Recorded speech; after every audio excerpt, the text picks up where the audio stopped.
So we're going to be talking about your rights and responsibilities as voters with disabilities, which is really important, especially nowadays. We got to advocate for ourselves. So what are we going to be talking about? Well, you got to know your rights. You got to protect your rights, and you got to exercise your rights. Voting is a fundamental right. I just want to do a little quick disclaimer that our lawyers make us say. Um,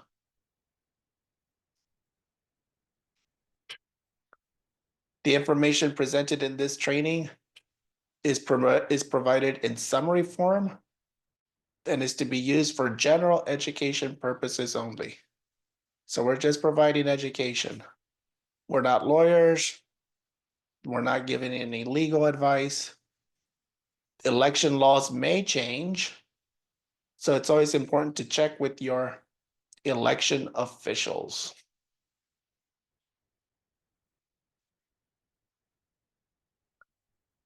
So let's talk about registration. Who can register to vote? Well, first of all, you must be 18 years old or older by election day. So you have to be at least 18 years old by election day. In Arizona, you must register at least 29 days before the election in order to be able to vote on that election. If you register with less than 29 days left before election day, then you don't register for that election and you'll have to wait for the next election. Then finally, you must be a citizen of the United States.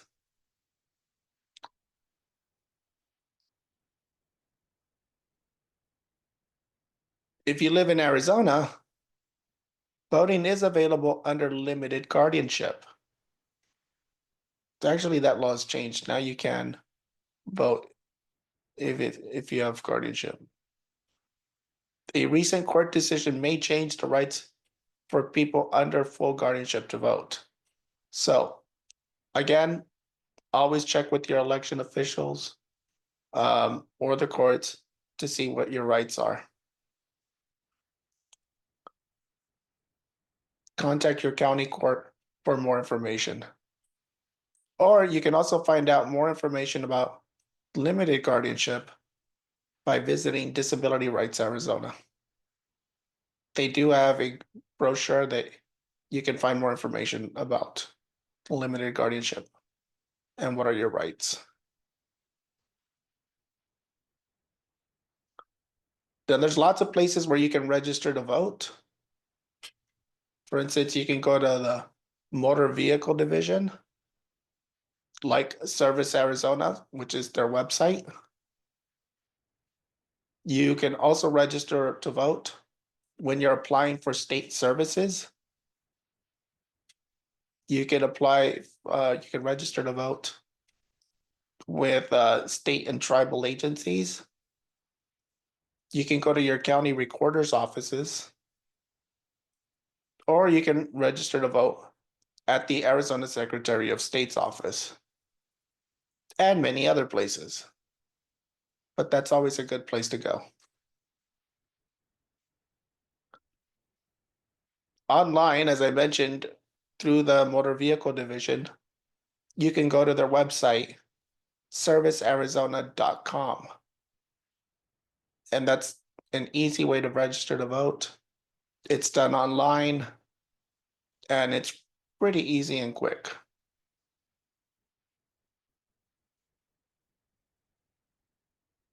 One of the options when you register to vote is to be put on the active early voting list, or AEVL.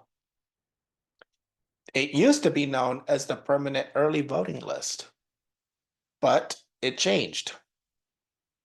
Now, what does the active early voting list do? It allows a voter to sign up to automatically receive a ballot by mail for every election they are eligible to vote in. So if you want to vote by mail, where they mail you a ballot, sign up for the active early voting list.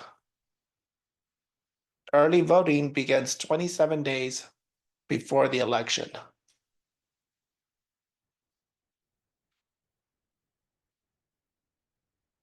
Now, in 2024, the law changed to call it the active early voting list instead of the permanent voting list. Now, why did they change that?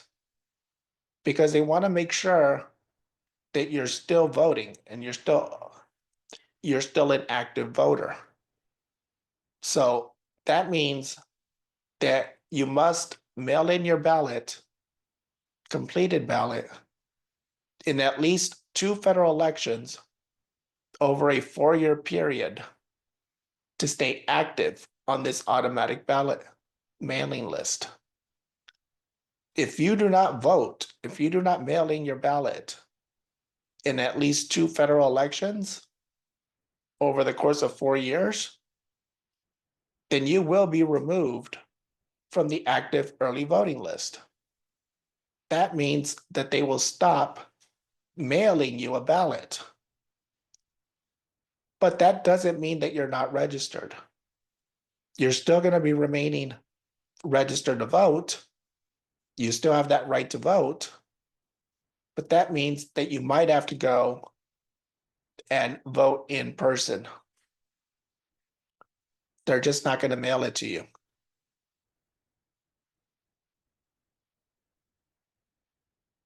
Now, there are laws out there that give you certain rights and protections as a person with a disability when it comes to voting. And that includes the Help America Vote Act of 2002, also known as HAVA. As a voter with a disability, you have the right to vote privately and independently. You also have the right to have an accessible polling place with voting machines for voters with disabilities.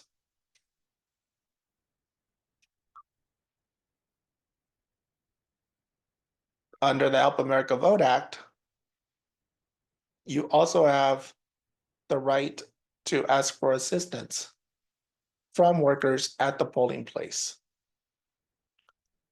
You also have the right to bring someone to help you to vote. You can bring a family member, you can bring a friend. The only people that you can't bring to help you vote would be like your boss or a union official or the person you're voting for.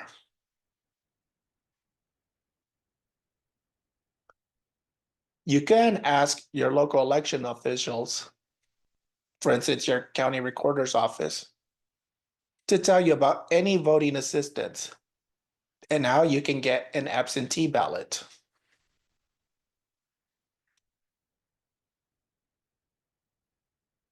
So where can you go to vote? Well, before you go to vote, make sure you know where you're going.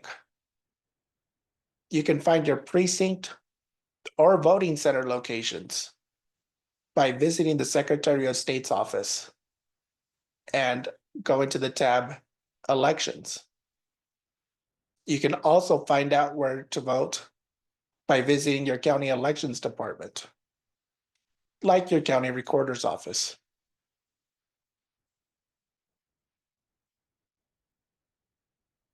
When voting, make sure to bring a valid ID or valid identification. This can be like, for instance, your driver's license. There's a whole list of different IDs that you can take with you that can count. You can find out more by visiting the Arizona Secretary of State's office website.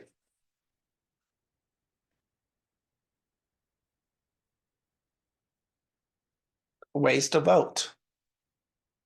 You can vote in person early at early voting centers. So if you just can't wait to vote, or if election day is going to be difficult for you to go to vote, there are voting centers that are open throughout the city or the state where you can go early to vote in person. You can vote on election day in person at the precinct or polling centers. And as I mentioned before, you can vote by mail. You can mail in your ballot, but make sure you mail it in as soon as possible so that it counts. There are deadlines for when you can mail it in. So make sure you know what those deadlines are by visiting the Secretary of State's website. You can ask for an absentee ballot if they cannot find your voting information and they're not sure if you're able to vote or if you go to the wrong precinct. You can ask for an absentee ballot. You can also use accessible voting equipment. This can include the electronic voting machines, where it will read to you the options, or you can use touch screens on the electronic machines. You can even ask for things like Braille ballots to be mailed to you, or large print ballots. You just need to request those with enough time from your county elections department.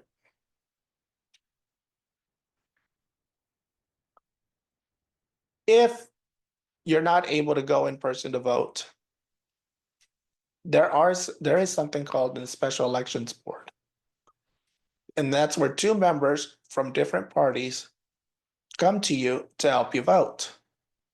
They can go to your house, or if you're at a care home facility or a group home, they can go there, or they can even go to the hospital. And they will help you fill out your ballot privately so that your vote still counts. You just need to request that from your county recorder's office. There's also curbside voting and ballot drop-off boxes where you can drop off your ballot. If you are in the military, there is the Uniformed and Overseas Citizens Absentee Voting Act, which allows you to vote even if you're not in the country.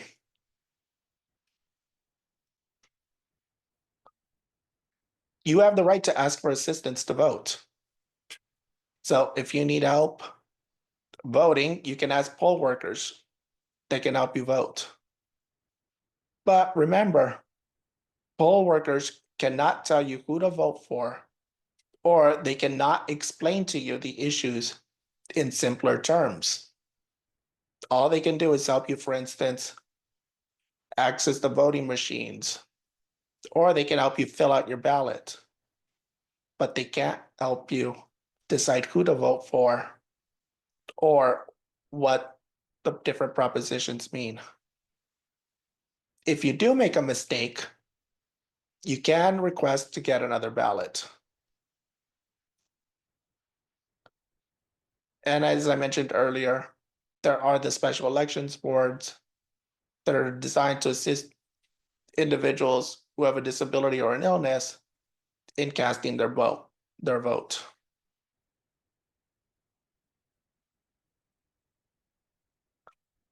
So what are some of the tips that we give people with disabilities? Make sure that you are registered to vote.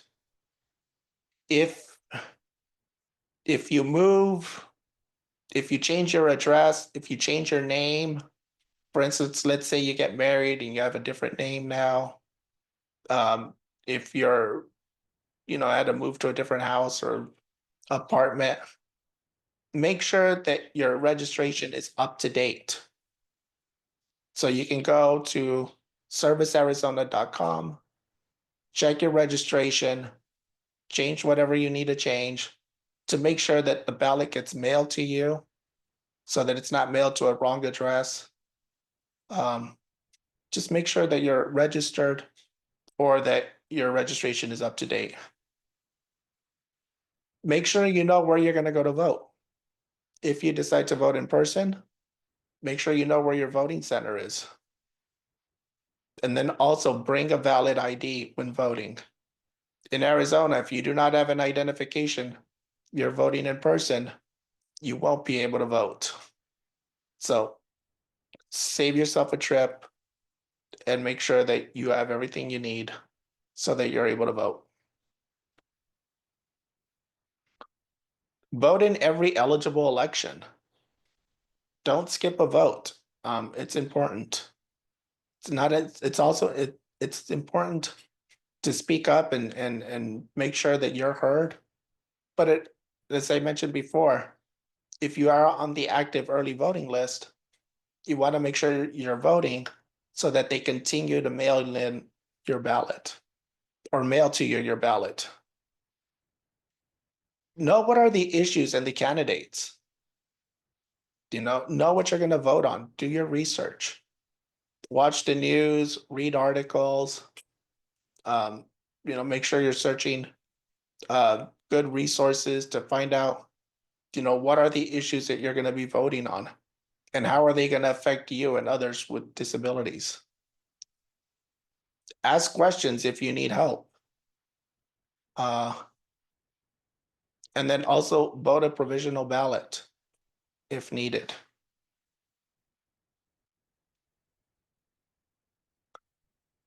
We do have some trusted election websites. For instance, the Arizona Secretary of State's website. You can visit the Arizona County Recorder's offices and the Arizona County Elections Department, the Arizona Citizens Clean Elections Commission, and then just also visit any local elections officials, municipalities, cities, or towns.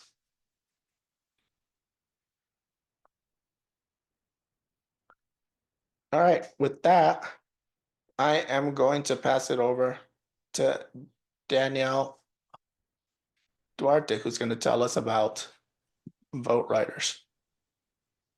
Great. Yeah. Thank you so much for having me today, guys. I'm excited to talk to everyone a little bit more about voting, but specifically more about what you need to bring to the polls and what you need to register.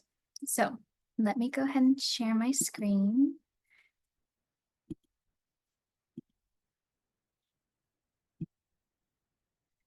Okay. Everybody can see this okay? Yes. Okay. Awesome. Let me All right. So here with Vote Writers, we are an organization who has been on the ground for about 12 years. We started this work because voter ID laws have been going across the country when it comes to voting. And so it can be really confusing and hold a lot of people back when they don't have the right ID or they don't know about the laws at all.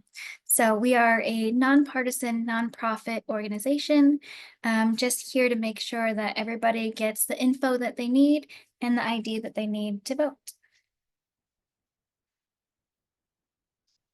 So the different program areas that we focus on is voter ID education, assistance if you need an ID. And then we also do advocacy and policy research to make sure that we are up to date in the most recent voter ID laws and the people it's affecting throughout the nation. So since 2020, at least 21 states have either made voter ID laws or had them become stricter. And that makes it harder to vote in person. And then for some states, voting by mail as well. So we projected that this affects about 34.5 million voting age citizens who currently don't have a current license or ID in the state that they live. So Arizona voter ID law and what we need to know. So when you go to register to vote, Arizona requires that you provide proof of citizenship. So if you don't, and you sign up to vote using the federal form, and don't go through the proof of citizenship, you will be a federal only voter, meaning that you will only be able to vote for the president and Congress, but nothing in the state or local elections, such as school board, state legislature, any of the props that we have going on too. So to vote in all elections, you'll need to give proof of citizenship to the county recorders. So if you have an Arizona ID or driver's license, that is an accepted form of proof of citizenship. When you go to register, you just put that in there and you're good to go. But if you don't have that, it's not to worry. What I would do is either get a photocopy of your birth certificate, photocopy of your passport if you have it, any Indian census number, tribal treaty card, or tribal enrollment card. And then also it's okay to have a copy of your US naturalization documents as well. If you don't submit these and you use the state voter registration form, you might not be registered and you could get rejected. So I wanted to show you guys this proof of citizenship really affects a lot of Arizona. As you can kind of see from the map, the darker points in it is saturated populations of people who don't have the proper ID that they need to vote. It really affects all walks of life, students, elderly, disabled, native, anyone of color as well. So it can be quite difficult. For context as to kind of why we're talking about these things, this is an example of somebody that we've helped. His name is Jarrell. He was experiencing homelessness when we met him and attending nursing school as well. He couldn't get the ID he needed due to a damaged birth certificate and couldn't afford to replace it. Um, Sometimes in many different states, the birth certificates can go up from $50, 75, especially if you're not born here in Arizona. Um, so because he didn't have the ID he needed, um, he faced barriers to getting into a shelter, going even further in school, and getting employment. We were able to connect with him at a job fair, actually, and we helped him get all of the vital documents he needed in order to get that state ID. And now he is a registered nurse, pursuing a PhD, and is finally able to vote.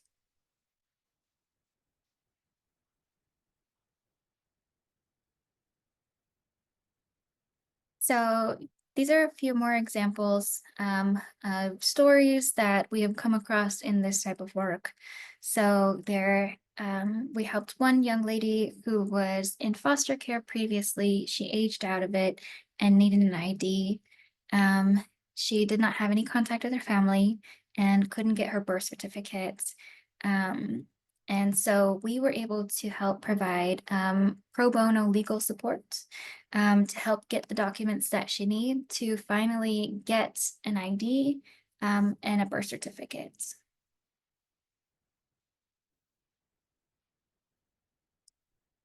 So the next one is we had a issue with a name discrepancy as well. So a guy's birth certificate listed him as baby boy. Um, and he definitely went by a completely different name. So he couldn't get his ID due to the mismatch from the birth certificate to a previous ID that had expired. So after a very long legal process, we were able to help him also get pro bono lawyers to go through this with him.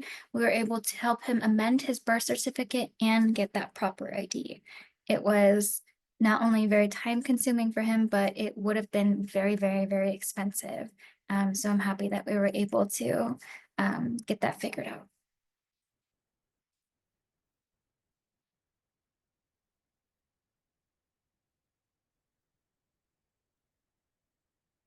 All right, so voter ID in Arizona. So Arizona requires ID to vote in person. So it also requires that your ID has your name and correct address. So there are three options that you can use. One is a photo ID showing an address that matches your voter registration, or two non-photo IDs that have the same address for your voter registration. Or the third one is a combo of one non-photo ID and one photo ID.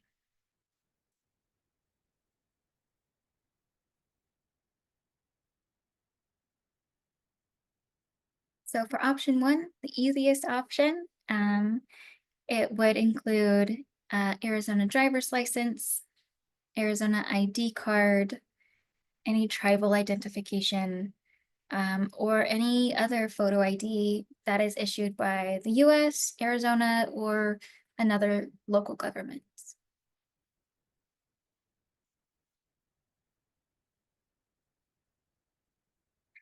The second option is two non-photo IDs. So they have to have a name and an address that match your voter registration. And then a few of the easiest ones can sometimes be a utility bill, a cell phone bill, cable bill, or bank statements. You can also use your tribal ID that maybe does not have a photo, property tax statement, um, a vehicle registration or insurance card, and definitely any mail that you might get that is labeled official election material.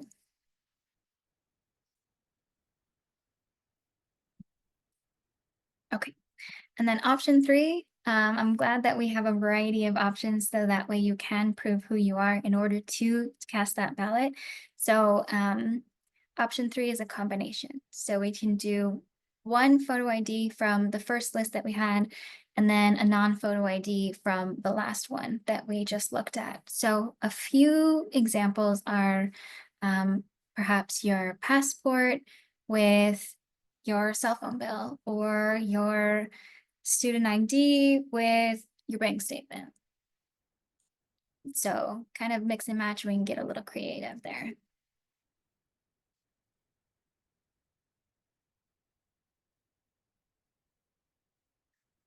This is really good to note.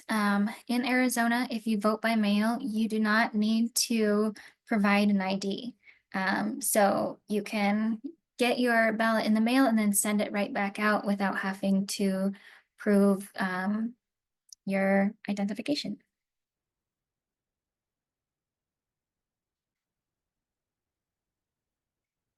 If you have any questions too, we do have our Arizona info page. I also have a QR code. If you wanted to scan it, it will take you straight to our website that has any updates from this year with plain language, and it highlights recent rule changes, if any. Um, it also has all of the things that I just went over, all of the different forms of ID you can use to vote in person. So that way you don't have to remember everything that I said today too.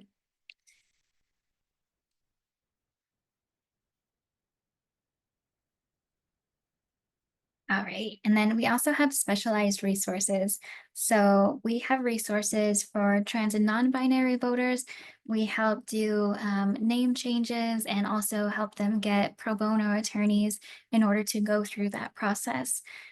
So you can go to our website, votewriters.org/pride.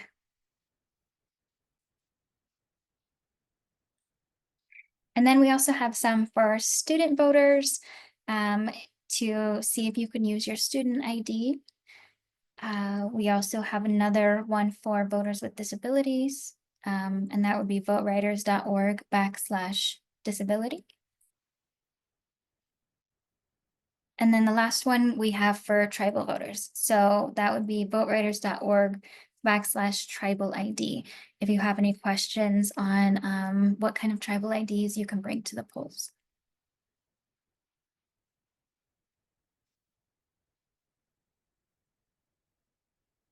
Also, a really, really good resource that we have on our website is these voter ID info cards. So they're tiny wallet-sized cards that have all of the different kinds of IDs that you would need to use at the polls right there in the middle. So it's a good reminder for ourselves, but then it also can come in handy as backup for maybe some poll workers who could be misinformed.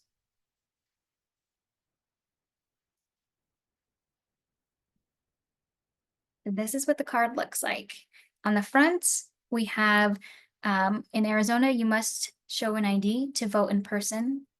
Everything in the middle is the 3 different tiers of ID that you can use to vote. And the back is the most important, I think, is because it shows all of our resources. So beyond just education, we also, of course, help pay for documents like a birth certificate, social security card. We work with Lyft to do rides to the MVD. We are still looking for more accessible forms of transportation. And then we also help pay for ID too. And then at the bottom, it's a few different ways that you can get a hold of us, which I'll go over.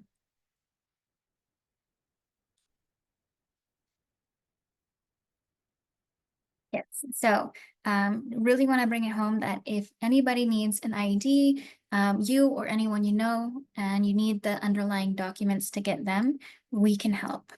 Whatever the situation is, we have gone through many, many different hurdles and hoops to help people get the ID they need. So feel free, please reach out. And it doesn't matter how complicated the case is, we got you. Okay. So when you're ready, there is a few different ways to contact us. You can call or text at 866 ID number 2 vote. We also have our website at votewriters.org/free help. And you can email us too at helpline@votewriters.org. Lastly, we're everywhere. You can also send us a DM on Facebook, on Instagram, even on our website, we have a chat bot. We try to take out all of the barriers. So wherever you're at, feel free to reach out to us and we'll get right back to you. Okay. Last thing, if you have any questions beyond this presentation that you don't think of now, you want to ask later, feel free to reach out to me. My email is danielle@votewriters.org, and I'm here for any questions you have. So that's the end of the presentation. I'll